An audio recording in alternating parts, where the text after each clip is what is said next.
So the Chaldeans answered the king and said, "There is not a man on earth who can tell the king's matter," which once again shows their pride. Since they were unable, they discarded every single person in the world. So if they couldn't do it, they thought nobody could. And that's once again showing their pride. Even though what they're saying is in part wise, because it is true, no human could do it without the help of his creator. But his creator reveals everything through man.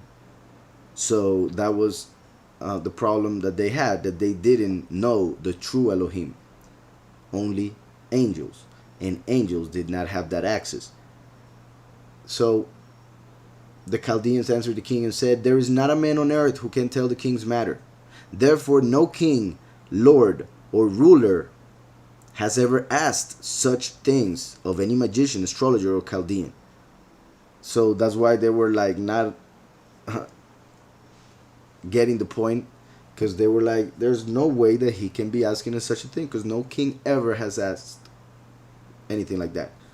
So it says then, verse 11, "It is a difficult thing that the king requests, and there is no other who can tell it to the king except," it says here in this translation, "the gods.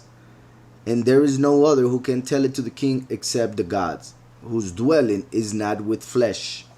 In Hebrew, or in this case Aramaic, verse 11, let me see if I find it. Yeah, it says Elohim.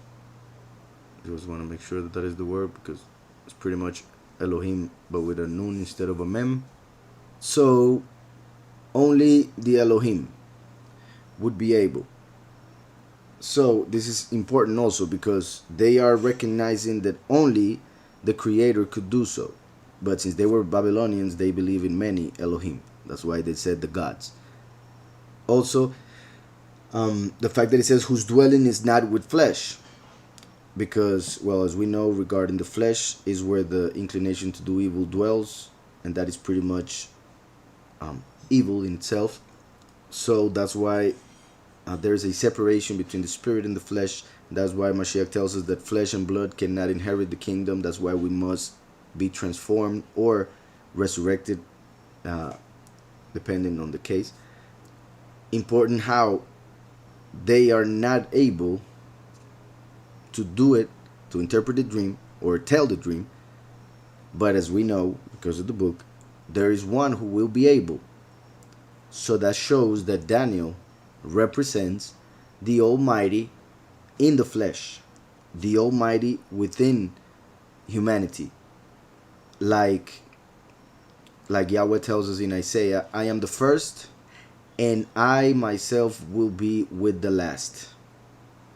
With the last.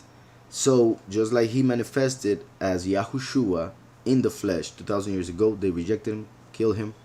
He also says that he will manifest in the end times with those who would be in the end times.